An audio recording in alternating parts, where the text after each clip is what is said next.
great to see our brother in Canada, James Coates, temporarily out of prison anyways. Maybe I'm just the realist. I'm very thankful he gets to be with his family. I'm sure it is awesome to be out of that place. But there's still a trial coming up, and the government hasn't given up on all this stuff. And there are a lot of other people that could be facing similar things. There's a man in Canada in prison right now for using the wrong pronouns because some idiot judge, some evil judge, not idiot, this person's not stupid, but they're evil, told him that he can't use the proper pronouns for his own child, has to pervert truth. I mean, this is Western culture. This is what we are facing. And it is truly, truly astonishing. It really, really is. Anyway, all right. So I've got a bunch of stuff here. There has been some interesting follow-up. You'll recall that on Thursday, we talked a little bit about the Jory Micah thing. Doug Wilson chimed in on that and did a blog and Mablog about it. But there's been a lot of interesting commentary on so-called Christians who would want to turn other Christians in. But again, that ignores the central thesis of Machen's book from long ago. And I remember I mentioned Machen to somebody, well, he was a racist. So therefore, everything he said about everything automatically. And of course, that's the whole thing today. What the Witness does is they say Doug Wilson's a racist, James White's a racist, and therefore you don't have to engage anything they say because we just use this terminology. Most people are starting to get the idea that if there were as many racists as people are accusing people of being, then the word doesn't mean anything anymore. It's become, you're a human who has different thoughts than me. That's what racist means now. You're a human with different thoughts than me. Because the actual meaning of the word, the idea of prejudice, the issue of character, intention, all that stuff has been flushed right out of the word. And it has been rightly said, a racist is anyone that a liberal is losing an argument to. So that's fundamentally how it works. But we certainly saw with the Jory Micah thing, we just have to recognize Machen was right when it's Christianity or liberalism. They're not the same thing. And if you saw Thomas Horrocks going after Samuel Say, and what was the first thing? Making money.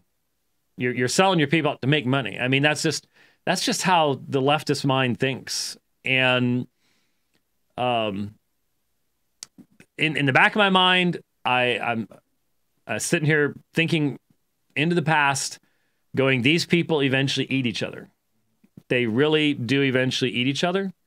But it's always ugly until you get there. It's always ugly until you get there.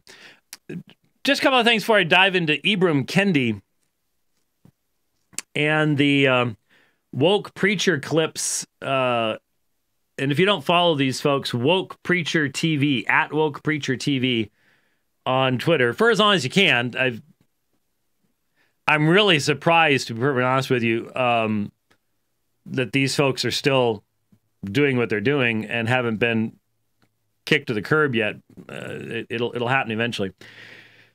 But I wrote a series of tweets in response to a statement by Dwight McKissick, who I was referring to earlier. In response to this tweet that said, what's interesting is no respondent has denied a strand of Calvinism. James White's strand believes chattel slavery was ordained by God and the horrendous incident in Atlanta also was. The reason no one has refuted or contradicted it is because it's absolutely true. Well, that's true. And so I wrote a series. You know, I started off quoting Ephesians 1:11, then I quoted from London Baptist Confession of Faith, and I said, we've been teaching this for a very, very long time. This is being taught before I ever took my first breath. I didn't originate it, but I most definitely believe it. And so I'm not sure why this is really overly relevant.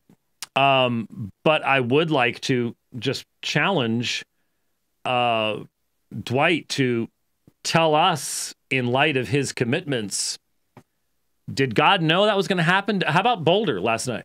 Not last night, yesterday. Boulder. I wrote to a pastor friend up in Boulder because I used to go up there fairly regularly back when the world was still sane, and asked, how's everything going up there? And lo and behold, the shooting was about a mile from his house, and he knew the police officer that was killed and had witnessed that police officer. So you can have some hope there. But y'all noticed, I hope, that they suppressed the name for quite some time of the shooter. And I was just before the show started, I was looking through some threads, and there had been video of the guy. And so his leg was bleeding. He obviously had been injured or shot somehow in the leg. There's blood all over the place. But he's in shorts, no shirt, and he looks really white. And so everybody's like, see? He's alive because he's white. If he was black, he'd be dead, blah, blah, blah, blah, blah, blah. Another white angry man with a gun. Take all the guns away, blah, blah, blah, blah, blah, blah. The whole, let's go, go, go, go, go. And then his name came out. He's a Syrian refugee. And he's a Muslim. And he's an anti-Islamophobe. And so all of a sudden, it's like, oh. So would you expect any of these folks to be retracting what they said, apologize? Oh, not today. Not today. Instead, it's like, well, doesn't matter. He still looks very white. That's why he survived. Yeah. So these things that take place. Let's think about Boulder. Okay, I don't know who died in Boulder. It was at a grocery store. There are few human beings that go to a grocery store at the same time every week. They're rare. Let's be honest. Most of us go to a grocery store when it's like, we're almost out of that, honey. Could you, So most of us do not go at the same time. So if something's going to happen, boy, it is for most normal human beings. That's a random group of people in there. Really unpredictable as to who's going to be there. So when you think of the 10 people who died, now think of all their families and friends, all those circles, and see those concentric circles spreading out and the impact of this event.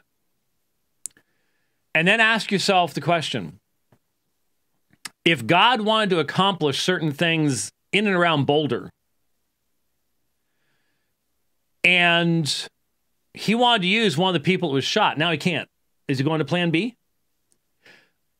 Is he now rushing around going, I wonder if I could use this somehow to do something good?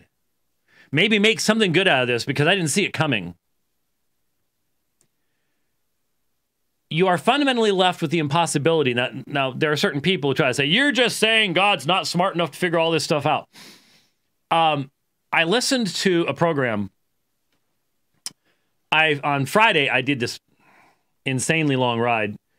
And part of the time that I was on bike, I listened to the interview of John Sanders that Warren McGrew did. And it was funny to listen to Warren McGrew becoming an open theist right before my ears, I guess would be the way to put it. Because, he had been saying, well, dynamic, this, I did. And then Sanders going, well, that's open theism. It's the same thing. It's really not, there's really not much of a distinction here at all, And there are obviously gradations amongst open theists and stuff like that, but he's an open theist. And so I'm listening to this, and of course the thing that I wish had been asked, and I don't expect Warren McGrew to listen to what I have to say. I'm not really going to be doing much more interaction with him because it's gotten to the point where when I hear him describing what I've said, it's nowhere near what I've actually said. That very frequently when someone who is in process of apostasy, in process of abandoning their former faith, which is what he's been doing for quite some time, and just going farther and farther down that road, and you try to warn them about it. For certain people, eventually they just become so defensive and so focused upon certain aspects of things that you once you can't even recognize your own position anymore, they're so willing to completely misrepresent everything. They're not listening anymore. They're not hearing anymore. And so there's, when I'll see him saying, James White says this, I said, no, I don't. It's like, eventually it's just like, well, we'll see what happens 10, 15 years from down the road. Anyway, in fact, it's interesting. I was having a conversation with another fellow that I first listened to in 2015, so 6 years ago. And I said in 2015, this guy's not going to stay Orthodox. And the conversation we were just having, that's exactly right. He has pretty much abandoned every aspect of the Christian faith. He still pretends to be religious, but it's no longer has any connection to historic Christianity or anything like that anymore. That's not overly astonishing. But anyway, point was, the one question that needed to be asked of John Sanders that Warren McGrew, I still don't know if he even fully understands it, is the question that came up in our debate with John Sanders years and years ago, because I wanted to know, has he changed his position? Because some of the things John Sanders was saying almost sounded like he was saying God knew what his character would be. Now, the only way God can know what your character is going to be is if you exist in the open theistic perspective. He can't know that from eternity past. And that was John Sanders' position when we debated anyways. I think it still was when we did the Unbelievable radio broadcast just a couple of years ago. And that was, God cannot know who is going to be born today because that is the end result of free choices. And the whole point of Sanders' understanding of open theism is the freedom of God, the risk-taking of God. That's his own terminology. The risk-taking of God is found in the fact that God cannot know what free creatures will do. And every one of us is the result of thousands of years and hundreds of thousands, millions of free choices of free creatures that cannot be known. They could have gone any which direction. And he's not big on the Molinist possible worlds stuff, because I never heard him bring up or posit the idea of middle knowledge, because that really doesn't fit in that system at all. So it was very interesting to listen to. But it really verified so many of the things I'd already said. But that question would have been to hear the answer to at that point in time.